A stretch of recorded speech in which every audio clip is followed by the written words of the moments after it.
So what is up, guys? Nick here, helping you to master your technology. P20 Pro 2 months later. The last time I've done a video on this was about 2 months ago, but today we're going to cover the triple lens beast here in the P20 Pro. And I just want to discuss what it's been like to use this and if this phone is still worth it. More people have become aware of Huawei as they're reaching over 100 million sales in their devices. Just on July 18th, they crossed that, and their goal is 200 million this year. So they're approaching Apple territory when it comes to sales and smartphones. Yes, that's combined, but at the same time, Huawei is a force to be reckoned with when it comes to these smartphones these days.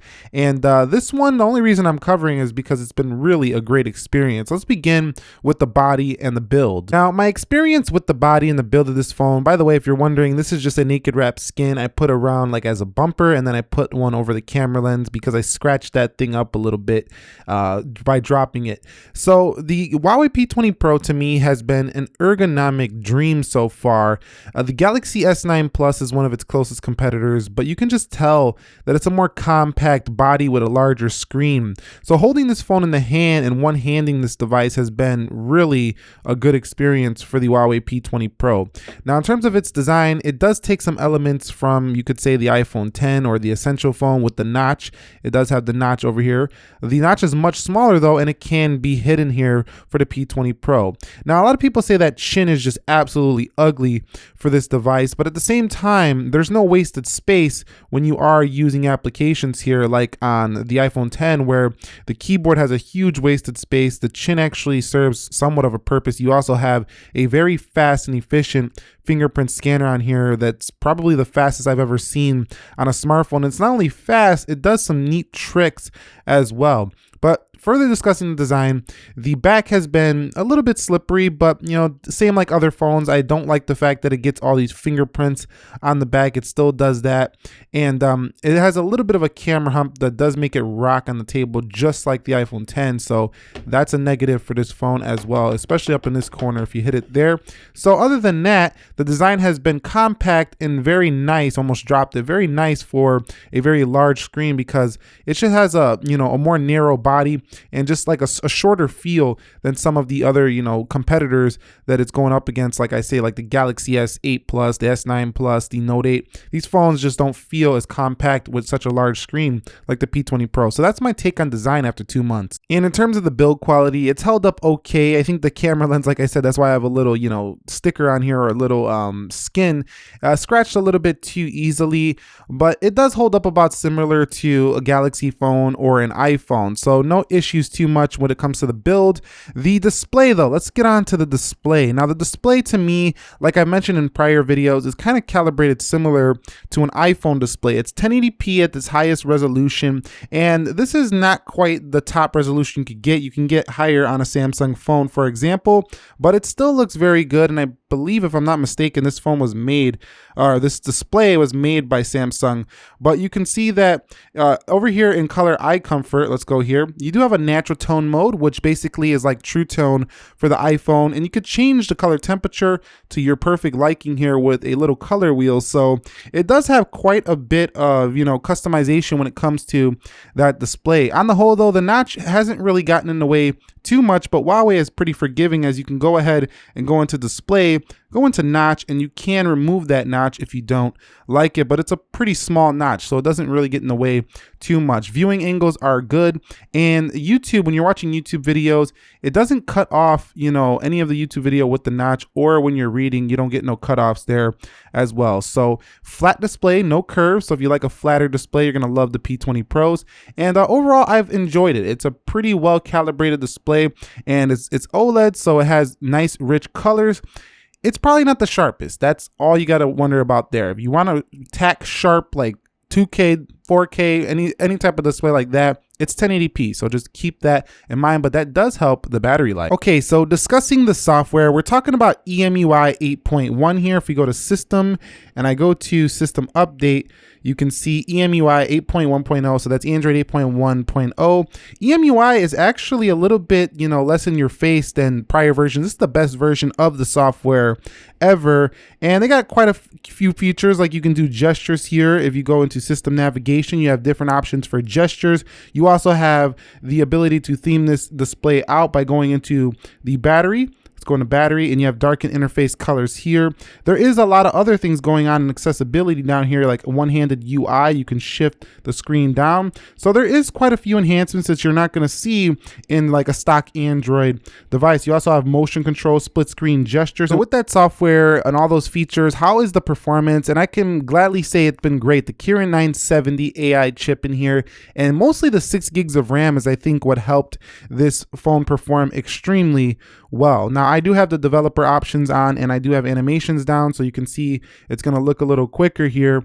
But on the whole, this phone pretty much flies through everything you can do. It's a proper flagship when it comes to speed. Now, I know they didn't come with like a later, newer processor, but Huawei's processor release cycle is not the same as a Snapdragon or Apple's. So you should be seeing a new processor for Huawei on their next flagship phone, other than the P20 Pro. Maybe the Mate 20 Pro will get this new processor, but this one still runs fantastic, and I think the addition of 6 gigs of RAM is what helped it to continue to have pretty good performance. The lag, there is really no lag. The only thing I've seen a couple times is the phone kind of just spazzed out for a minute or two on a few apps, but other than that, it's been great. And it has been getting a few security updates, and Huawei's been pushing out some software updates rather quickly for this phone. Not major ones, but I've been seeing updates coming at least 2 or 3 times, and I've only had the phone a couple months. So signs are looking good for Huawei supporting this phone, but we'll see how it goes in the longer term. Okay, so after 2 months, what are my thoughts on the P20 Pro's triple camera setup? Well, let's get into the camera and take a quick photo of maybe the iPhone 10 here. Number one, this phone has very fast focus and very fast shutter speed. So you're not gonna miss any moments on the P20 Pro. That's a guarantee. Also, you're not going to miss any low light shots because the night mode over here on the P20 Pro is phenomenal. It can really pull in the details when it's really dark out. So if you're really into low light photography, you're going to love the P20 Pro.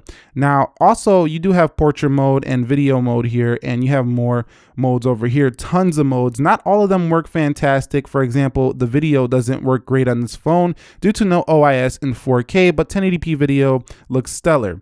We do have panoramic modes, monochrome. Monochrome is this third sensor here, and I don't think this sensor is necessary. I feel like they should have put a wide angle. That didn't focus. I think we should have put a wide angle on the P20 Pro instead of a monochrome, but hey, it does the trick. If you're into B&W black and white photos, it'll do the trick there. But going over here, you can see you do have 3D panorama, document scan, good food, and a lot of these modes just make this camera really versatile in the day-to-day. And the front-facing camera has a 24 megapixel sensor, and to me, it's just a little too soft. It kind of makes your face look like you're always on beauty mode with the P20 Pro here, but I'm not going to talk too much more about it. The hybrid zoom has been fantastic as well, going up to 5x, best zoom I've seen on a smartphone. It does get a little bit shaky at the 5x, but you can still get some incredible detail at that 5x zoom. So if you're looking for one of the best photography phones, this is probably up there in the best, if not the best. But video, not so much as the best video. You do have some filters up here, some motion photos, which is kind of like live photos on the iPhone, and no expandable storage for these photos, but you do get at least 128 gigs here for the P20 Pro. Take a look at these samples, both front and rear, to decide if this is going to be, the camera setup that you want to go with in your next smartphone.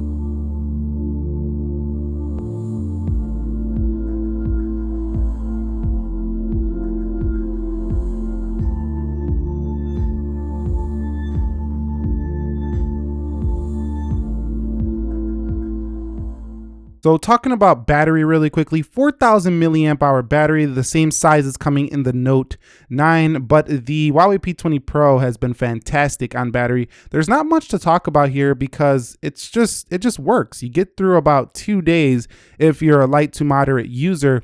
If you're a very heavy user, I think you can still get it pretty close to drained if you're a super heavy user by the end of the day.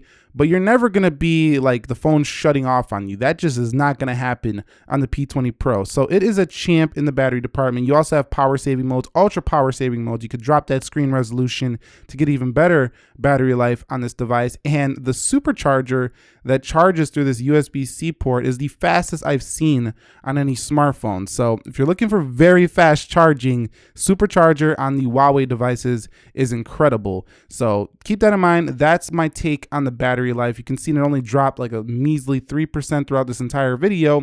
And once it gets at 90 and below, it gets even slower and slower to go down. So really good battery life here for the P20 Pro. So moving on to the audio quality with the P20 Pro, it's got very rich sound. It has a variable aperture, so it changes apertures in different lightings to get great low light. 6 gigs of RAM and an Exynos. If we go ahead and go down into the notifications tray, you can see that we also have Dolby Atmos on this phone to make it even louder. But going ahead and putting this sideways, 9810 if you are in other region. This one is the Snapdragon 845. you can see it does have a, not as loud of a speaker over here at the top, but it does have one. So pretty sizable battery here. So those are the keys. So the one at the bottom is definitely more powerful and potent, but you're really going to enjoy listening to podcasts, videos, and music through these external speakers. They get loud, but they don't distort or get tinny. So good audio experience here for the P20 Pro. Okay, guys, so we've arrived at the final conclusion of this video. After 2 months, the Huawei P20 Pro, it's been like an iPhone 10 like Android experience, but you get the flexibility that Android has to offer with theming, changing, more options out on this phone. It doesn't have an app drawer, but you can put it in the settings. You can put in an app drawer if you would like. So overall though, very stable experience, surprisingly, considering that EMUI hasn't been the most stable software before. This is the best version of it yet, very quick. It's not the cleanest software, definitely not my favorite when it comes to just its overall looks, but the other things it offers are just incredible, like the amazing cameras on the rear. The compact form factor, the ergonomics of this phone is what really has sold me on this device, and the fact that it has a very fast face unlock and fingerprint scanner are nice additions to this phone. I don't like the fact that it rocks on the table. I don't like the fact that it gets, fingerprints all over the place, and I don't think it has the best design. I think that the chin could go away and make this an all-screen phone. That would be an even better design. And this Huawei logo right here didn't have to be there in my opinion, but it's there. But other than that, it's definitely giving Apple and Samsung a run for their money first. One of the best flagships. It is very unique. It just feels different from using your typical Apple, Samsung, and Google experience. So if you're tired of those type of devices or you use those and you want something different, but you want something that's at that level,